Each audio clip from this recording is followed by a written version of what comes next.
Pan India movie Kannappa. నిన్ననే మన ప్రభాస్ అన్న షూటింగ్లో జాయిన్ అయ్యాడు. అసలు ఈ మూవీ డైరెక్టర్ ఎవరు, ఇతను తీసిన ప్రీవియస్ ఫిలిమ్స్ ఏంటి, ఈ మూవీ బడ్జెట్ ఎంత, హిట్ అవుతుందా ఫ్లాప్ అవుతుందా, ఇలాంటి అన్ని డీటెయిల్స్ ఈ వీడియోలో మాట్లాడుకోబోతున్నాం. ఒక మూవీ హిట్ కావాలంటే ముఖ్యంగా కావాల్సింది స్టార్ యాక్టర్స్ కాదు, డైరెక్షన్ అండ్ మంచి స్టోరీ లైన్. మనం రీసెంట్గా చాలా మూవీస్ చూసే ఉంటాం. చిన్న సినిమాలైనా మంచి స్టోరీ లైన్ అండ్ డైరెక్షన్ వల్ల పెద్ద విజయాలు అందుకున్నాయి.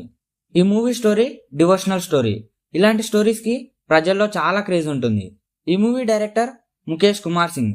ఈయన ప్రీవియస్ ఫిలిమ్స్ గురించి మాట్లాడితే ఒక్క మూవీ కూడా తీయలేదు, అన్ని సీరియల్సే తీశాడు. హనుమాన్, తెనాలి రామ, మహాభారత్, ఇలా ఇంకా చాలా సీరియల్స్ ఉన్నాయి. కన్నప్ప మూవీ ఈయన first movie.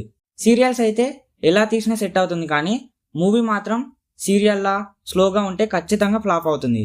Best example Shaakuntalam movie. రీసెంట్గా మంచు ఫ్యామిలీ నుంచి వచ్చిన అన్ని మూవీస్ ఫ్లాప్ అయ్యాయి.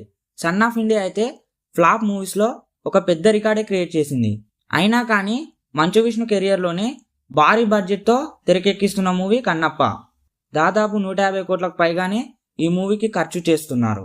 మంచు విష్ణు డ్రీమ్ ప్రాజెక్ట్ అయిన కన్నప్ప మూవీని ఎలాగైనా హిట్ చేయాలనే కాన్సెప్ట్తో ప్రతి ఇండస్ట్రీ నుంచి ఒక యాక్టర్ ఉండేలా చూసుకుంటున్నాడు. ఎగ్జాంపుల్ బాలీవుడ్ నుంచి అక్షయ్ కుమార్ గారు, మలయాళం నుంచి మోహన్ లాల్, కన్నడ నుంచి శివరాజకుమార్ గారు అండ్ తమిళ్ నుంచి నయనతార, ఇలా చాలా పెద్ద స్టార్ కాస్టింగ్ ఈ మూవీలో ఉండబోతుంది. Mohan Lal and Shivarajkumar sir guest రోల్గా నటించిన జైలర్ మూవీ చాలా పెద్ద హిట్ అయింది. సో ఈ మూవీ కూడా అదే సెంటిమెంట్తో చూసుకుంటే మేబీ హిట్ అవుతుందేమో. కానీ మూవీకి ఎంత బడ్జెట్ పెట్టినా, ఎంతమంది స్టార్స్ ఉన్నా డైరెక్షన్ బాగాలేకపోతే ఫ్లాప్ అవుతుంది.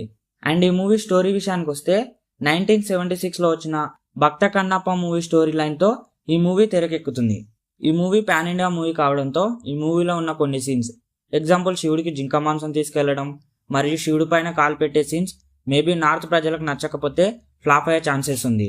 ఈ మూవీలో శివుడి పాత్ర కోసం ప్రభాస్ గారిని తీసుకున్నట్లు మొదటి నుంచి వార్తలు వచ్చాయి. కానీ రీసెంట్గా అక్షయ్ కుమార్ జాయిన్ కావడంతో ఆ పాత్ర అక్షయ్ కుమార్ చేస్తున్నట్లు రూమర్స్ వచ్చాయి. కానీ నిన్న రిలీజ్ చేసిన పోస్టర్ చూస్తుంటే ప్రభాస్ గారు శివుడి పాత్రలో నటిస్తున్నట్టు క్లారిటీ అర్థమవుతుంది. ఎనీవే, సినిమా హిట్ కావాలని కోరుకుంటున్నాను. ఈ మూవీ బాక్సాఫీస్ వద్ద ఎంత కలెక్షన్ రాబడుతుందో కామెంట్ చేయండి. ఇలాంటి వీడియోస్ మిస్ కావద్దనుకుంటే మా ఛానల్ని సబ్స్క్రైబ్ చేసుకోండి. Thank you for watching.